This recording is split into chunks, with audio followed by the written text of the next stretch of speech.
My name is Fritjof, and I'm grateful to live, work, play, and bake in the unceded traditional lands of the Silks Okanagan Nation in Kelowna.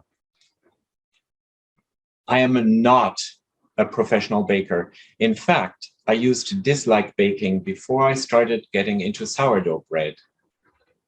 Bread is an important part of my diet and my heritage. As it turns out, baking is fairly common in our family. My great-grandfather was a pastry chef in the 1930s. There is a bakery in East Germany that was founded by my great-uncle.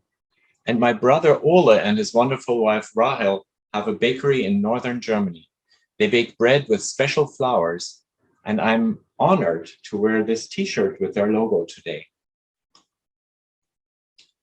In 2019, I began baking yeast bread in the bread maker more regularly and enjoyed experimenting with different recipes.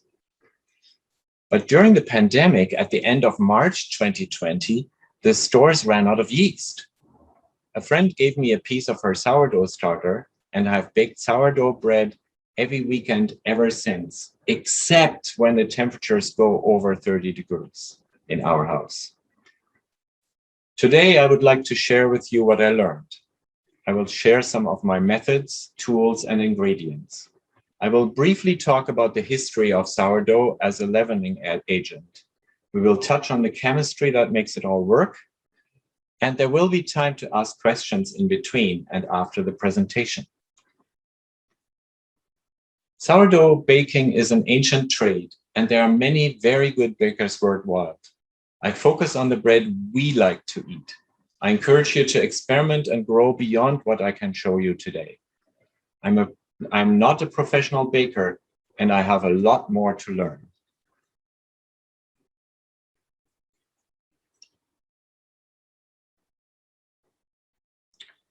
And now I am going to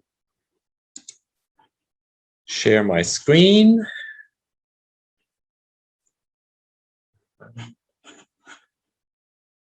Screen.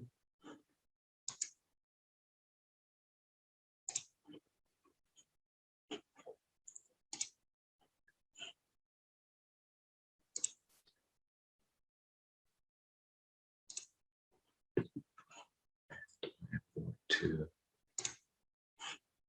share.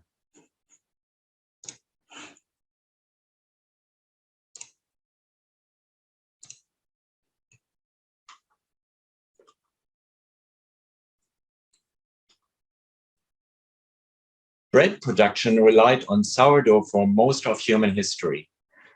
Archaeologists have found traces of sourdough cultures in the pyramids of ancient Egypt. So even there, sourdough was already used to bake bread. That went on until in the European Middle Ages, barm from beer brewing process, the yeast from the beer brewing process was used to replace sourdough in some of the recipes. In 1871, a purpose-cultured yeast was introduced, and that developed into what we call today industrial yeast that is used for most of the breads that you can buy. Even the breads that are called sourdough, there is often a portion of yeast in there because it makes it a lot more reliable and you can reproduce results a lot easier. Then French bakers brought sourdough to California during the gold rush. And in the Klondike Gold Rush in 1898, the gold miners brought the sourdough with them. They kept the sourdough warm and alive in the winter by keeping the starter close to their body. And you can find more on the Wikipedia link I'm going to share in the comments later.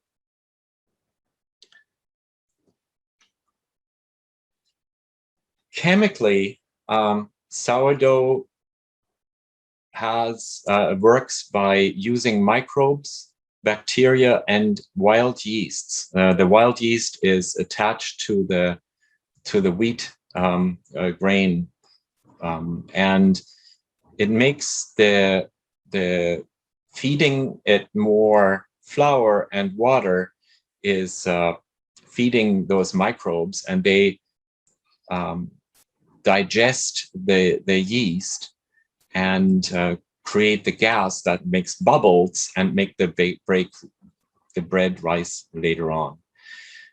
Because of the slow fermentation process, sourdough bread ends up having less impact even for celiac patients, and it has a lower glycemic index.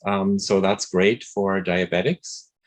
And it also keeps fairly well without any preservatives. So the sourdough takes a long time, takes a lot of getting back to, and but it turns out to be a better product. Now I would like to share with you the tools I have gathered. You can imagine that tools are a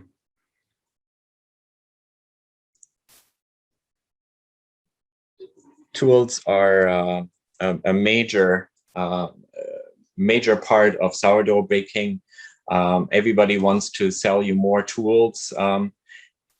When I started out, I didn't know if I was going to stick with this, and I didn't want to spend a lot of money, and I didn't in the end. But there are some essential tools that you should have, and that I'm going to show you today, or at least that I think you should have. So we're starting out.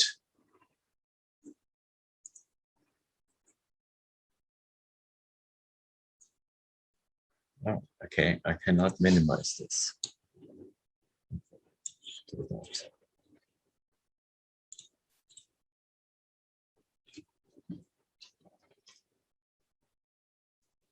We're starting out with the Dutch oven. Ugh, mine is really heavy. The bacon in the Dutch oven keeps the steam rising from the dough in and helps the development of oven spring. Before I had the Dutch oven, I poured a cup of water in a dish in the oven. It worked, but the bread did not rise as much. All you need is an oven-proof container with a lid that is big enough to hold your bread. It doesn't need to be an expensive Dutch oven or anything. My Dutch oven is cast iron, and my mother-in-law got it from a garage sale and used it in the garden. I just cleaned it up and seasoned it, and now I use it all the time. The secret weapon is the digital scale. We bought this on Facebook Marketplace for $10. I would today recommend getting a scale that is easier to clean. This one has a lot of presets and so on, but it's great. As in most baking, accurate measurements are important. Cup measurements are difficult to get accurate, and my old analog kitchen scale was not ideal. Then we bought this scale on Facebook Marketplace, and things got so much easier. It has a button to set the scale to 0, and that is very handy.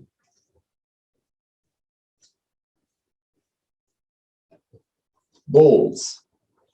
I use these large pudding basins, but you can use any vessel large enough. Make sure they're big enough though, because the dough often doubles in size or more. Some people say you should not use metal bowls. I have not tried this because we don't have any metal bowls. A lot of people have success with plastic containers as well. Some people like to use see-through containers because they can see how much the dough has risen. I use kitchen towels to cover the bowl during the rising times.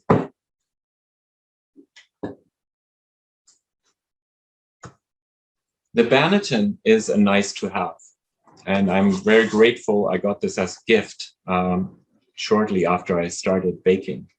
You could also use a colander lined with a towel. as long as the air can go through or the moisture can get through. You can get round and oval bannetons in all different shapes and sizes. And this liner keeps the dough from getting stuck in the grooves, and I use it over and over. A shower cap from the dollar store makes it easy to cover the banneton during the fermentation in the fridge.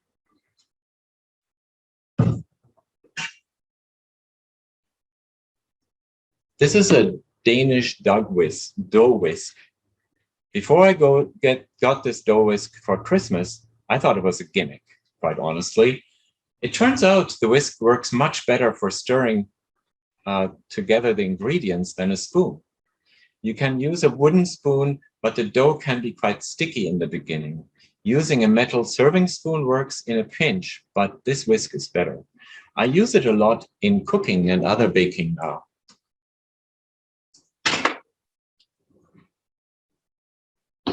Heavy-duty oven gloves.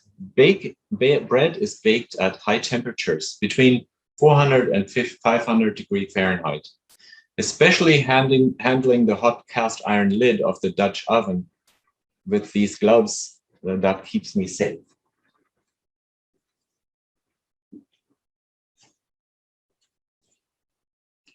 This is a bread sling. You want to prevent the bread from sticking to your Dutch oven when you bake, and you want to be able to take the finished loaf out to cool down.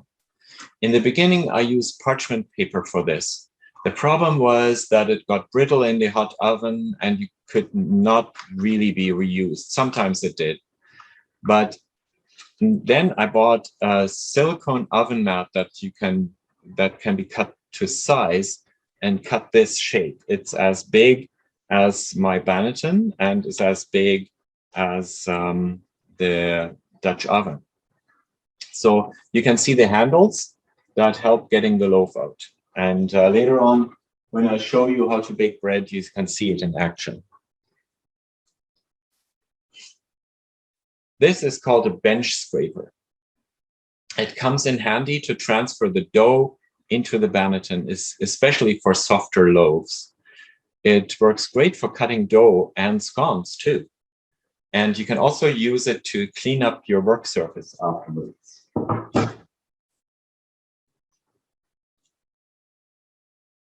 So when you start researching sourdough tools, you will come across a lot of tools that are called LAM. They're called spelled L-A-M-E.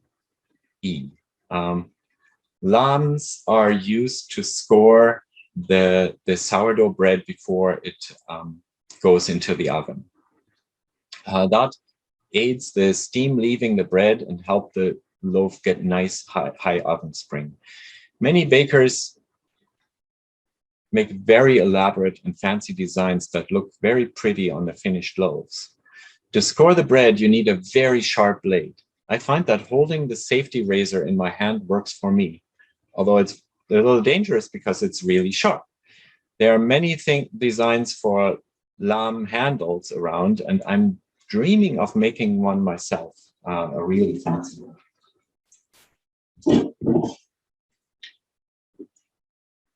Last but not least, especially when you start baking bread regularly, a good brake knife makes a big difference. This one is a Mercer Culinary Millennia 10-inch wide bread knife. There are some others. The price ranges from about $25 up to in the hundreds. A good knife is a bit of an investment, but it stays sharp a long time and will be worth it to get sharpened in a few years.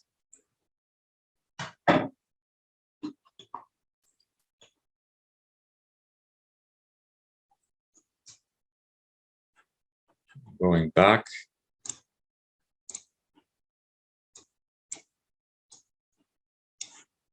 To sharing my screen.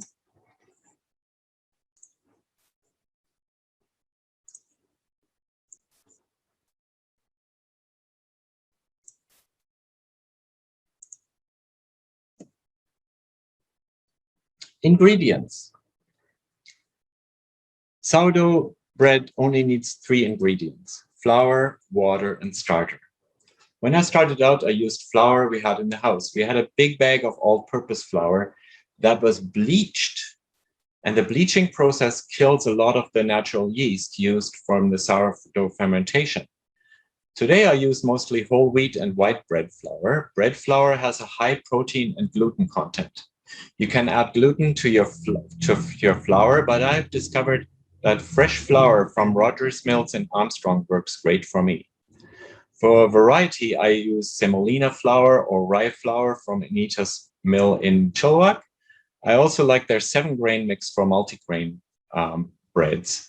You can find more information on the resource page of my blog, and I will put that link in the comment section of the Facebook Live.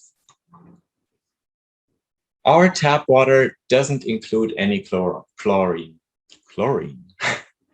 Bakers that have a lot of chlorine in the water prefer to use bottled water because the chlorine affects the cultures in the starter. I use simple salt from the grocery store and have not experimented with any different salt. Many recipes include additions like multigrain mix, herbs, cheeses, olives, garlic, and many other things. So there's a lot to try out. The key to sourdough baking is the starter, and we will get into starter in just a minute. Sometimes it feels like keeping a sourdough starter is like keeping a pet. It needs to be fed and it needs to be kept happy. It's not quite like that. Yes, you have to feed the cultures regularly, but kept in the fridge, these cultures can survive for quite a while. You just have to wake them up a day or two before you want to bake, because it takes 4 to 6 hours for the starter to be ready to use. I created a little time lapse to speed it up. And I've got to set that up, of course.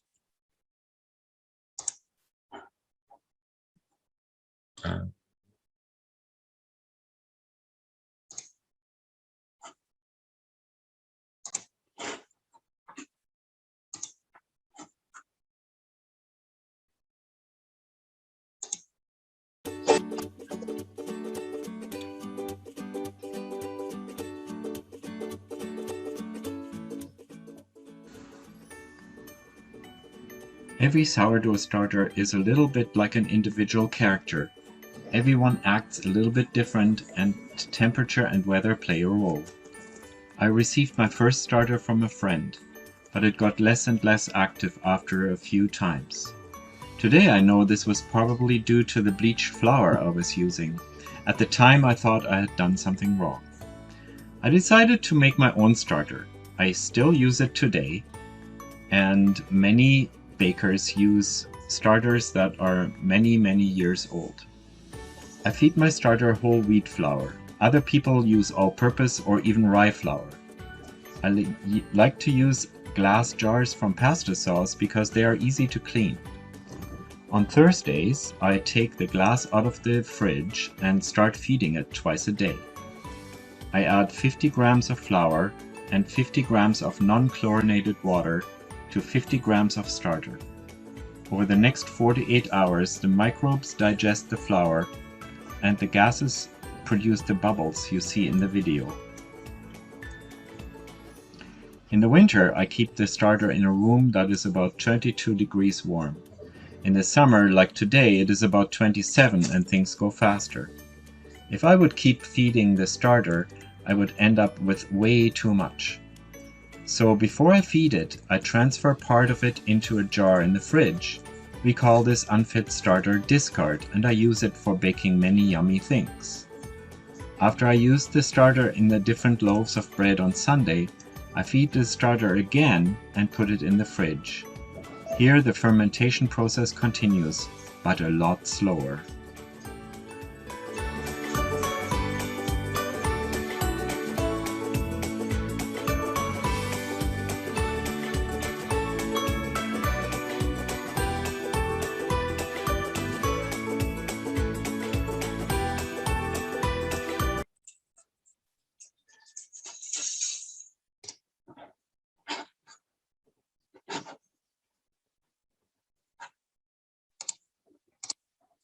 Yes, and the sourdough starter with the 50% flour and 50% water is called a 100% hydration starter. Same as I bake 100% hydration bread. Some sourdough bakers like to have bigger bubbles in their bread, bigger voids, and they use a higher hydration. So basically, they use as much water in the dough as they can, and that's fine. We just like the smaller, evenly spaced bubbles in our bread.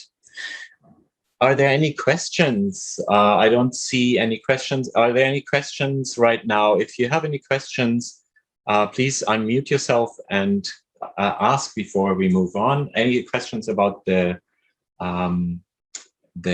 starter? No questions. You can always put questions in the chat, or I'll have time to have more questions later too. Now I have another video because baking the sourdough bread takes longer than I have time in this presentation for. I made another video that shows how to do it, and I hope you enjoy it.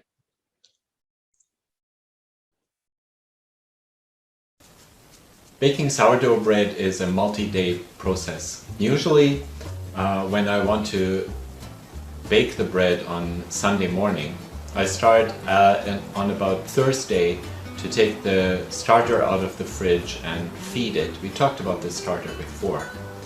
And now is the time when I can actually set up the dough. That's another 2-day project. I made this little video because during the seminar I don't have enough time. This way we can skip all the waiting times. Sourdough takes a lot longer than yeast bread because there is no actual added yeast. It's all wild yeasts, but the slow fermentation process also makes the bread tastier and healthier. Sourdough bread really only needs 3 ingredients, and that is flour, water, and salt. And so my starter is very bubbly and ready to go. So now I can mix the dough. You can not only see the starter is bubbly, you can also smell it. It has a very nice smell. The nice thing about this electronic scale is that I can zero out the scale. So I have a bowl here, fairly heavy bowl, but my scale, I can set the scale to 0 so it doesn't measure the bowl. So we start with a sourdough starter, and that's the only time I go away from the recipe, because I use more whole wheat flour than most recipes, because we just like the taste. So I do need to use a little bit more starter to give that a little bit more power to rise. So 50 grams is what the recipe says. I usually give it 70 or 80 grams, and that works out quite well. Once you have used all the starter that you have set aside for today's bake, don't forget to feed the starter so it continues living. So starter, and then the recipe says 350 grams of warm water. Zero out the scale.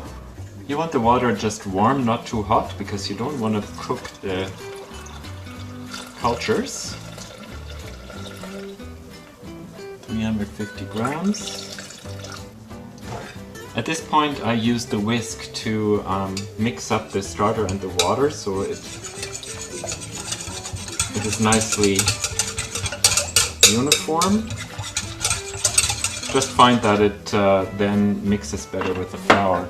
And now I add the flour. It says 500 grams of bread flour. I do have white and whole wheat bread flour, and I use that about half and half. So I add 250 grams of whole wheat bread flour,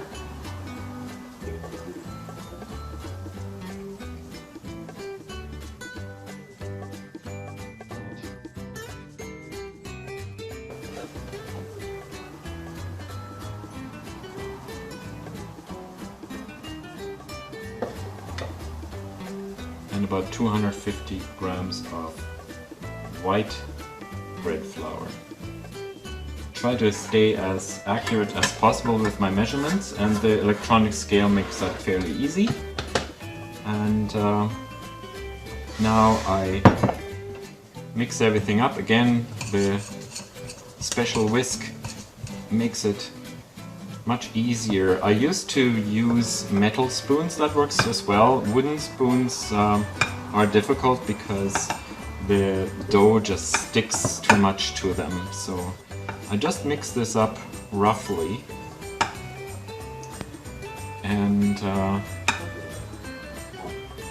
now let it sit for half an hour covered. I cover my bowls with a wet kitchen towel, and that provides the protection from drafts and or anything falling in.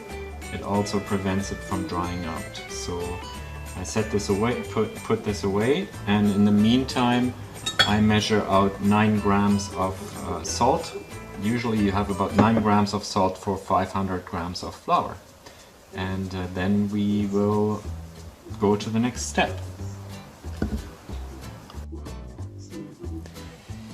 Okay, so half an hour is up. Now I can mix all the ingredients. I'm taking off the towel. The dough has nicely combined. I decided to add some sunflower seeds to this loaf. Once you know that your recipe works, making additions at this point is a good idea. You can do that at this point. Sometimes you need to soak whatever you put in.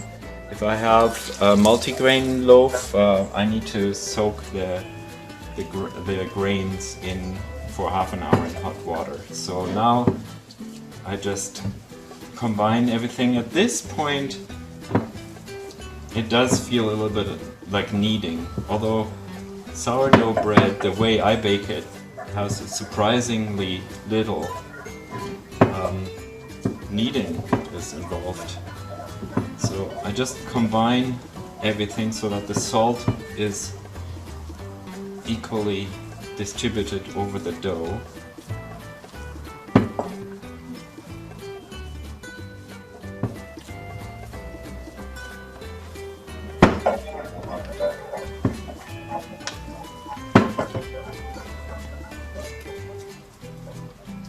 So it's nicely combined. At this time, this dough is not very sticky. Sometimes when it's a little wetter, it's quite sticky. Don't add any flour at this point or anything. Just wait until the gluten starts to form, and it might be just fine. It's probably just fine. Somebody else tried this on the recipe, so just trust that. So I'm going to cover it again with the wet towel and leave it sit for another, let's say, 45 minutes for the next step. So 45 minutes is over, and the dough has started fermenting. So now we're going to help the gluten to form better strands by pulling, stretching the dough from the side and folding it over. Hopefully you can see that. So I'm pulling it and I go around the bowl. It's getting nice and stretchy now. It's going to be even better next time.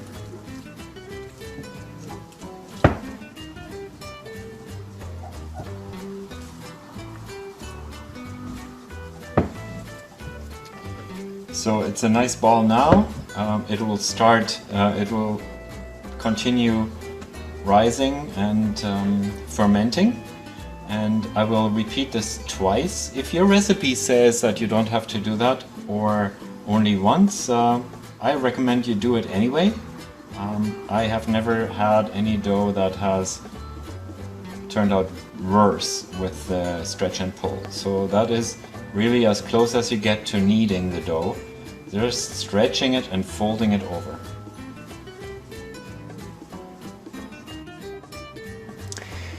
So the dough has doubled about. This is much more predictable in the winter when the temperature is even. Right now it's a little warmer, so you have to really watch it. If the dough overproofs, it doesn't bake evenly and it doesn't rise as much. So this is nice. It's nicely proofed, about double the size of the ball that we originally had. So the bulk proof is over. Now we're shaping the loaf. Just pulling over, making it nice and round. You can see there are some bubbles from the gas in the bulk ferment. I'm just pinching the ends together here. Now we're going to try making a nice tight shape, nice and round, because it's going to be a round loaf. You can tell the dough is fairly firm, and this recipe makes a fairly firm loaf in this stage. Some of the moisture ones are harder to manage, and then I used a bench scraper to pick it up. In this case I don't need it. I've prepared the banneton. You see that is the basket with the liner. Put some fresh flour in here, and then I pick up the loaf and dump it in the banneton. And now I close this off. This is just a shower cap from the dollar store. It's a perfect cover. Now the dough goes in the fridge overnight for what is called the cold ferment. It's basically the fermentation process continues, but because it's in the cold environment it goes much slower. So I put this in the fridge overnight. Some people leave it even longer than overnight, depending on the recipe. But we're gonna let this rest in the fridge overnight, and then we'll bake it tomorrow morning. So now the oven is preheated to 450 degrees, and I can take the dough out of the fridge after the cold ferment. It looks very nice and round and even. And I can put it upside down on my bread sling. The bread sling has these handles, so that makes it easier to put into the Dutch oven. If I want to have a nice contrast on the pattern that I'm scoring, I can put fresh flour on the top and rub it in. Some people use rice flour because that stays white. I use just a razor blade in my hand. Some other people have different tools for scoring. It just needs to be very sharp to cut into the dough. Because the dough is cool, it is fairly easy to cut. The scoring is there to allow the steam to escape from the loaf and not press the dough down. So I need to make at least one major score fairly deep. And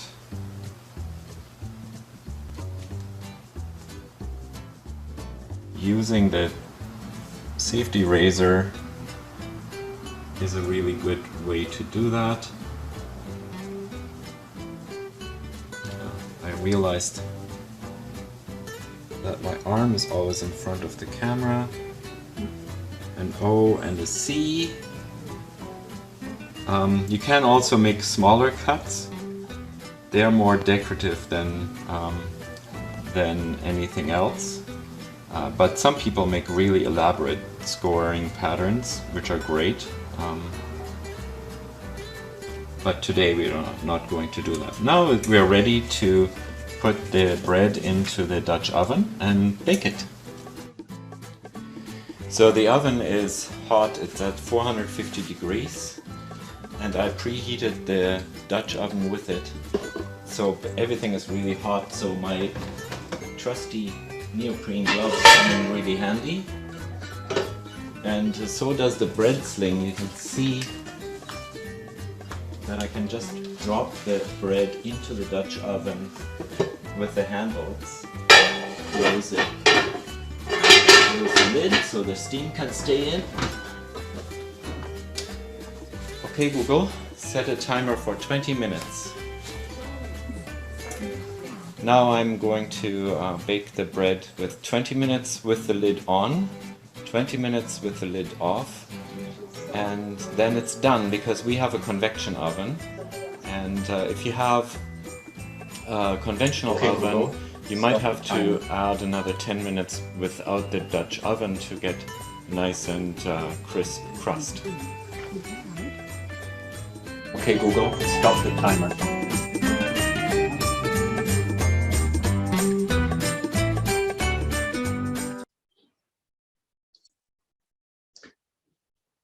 Okay, that was the baking process.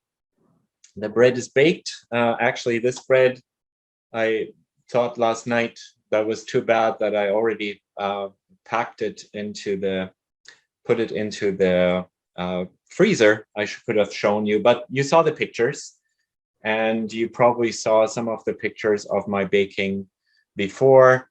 And it is important to keep the bread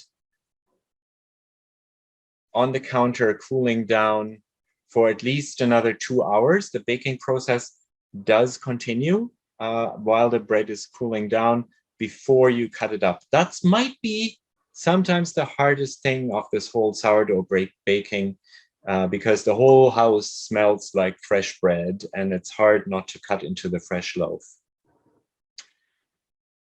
That was my sourdough adventure. I invite you to ask any questions you have right now.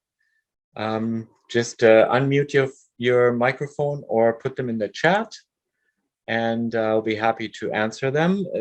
Michelle, are there any questions in the Facebook Live? Not yet. Not yet. So this practice session, and thanks for helping me practice this, is for a seminar I'm going to give on August 24th at a company conference. Like an Okanagan College has an annual conference where I am leading two sessions just for general interest people. And I needed to know that the tech works and that how much I can squeeze into 45 minutes. It looks like we are at 9:40 right now. It looks like that is pretty good. Thank you very much for coming. I will put the links I mentioned into the Facebook Live comments, and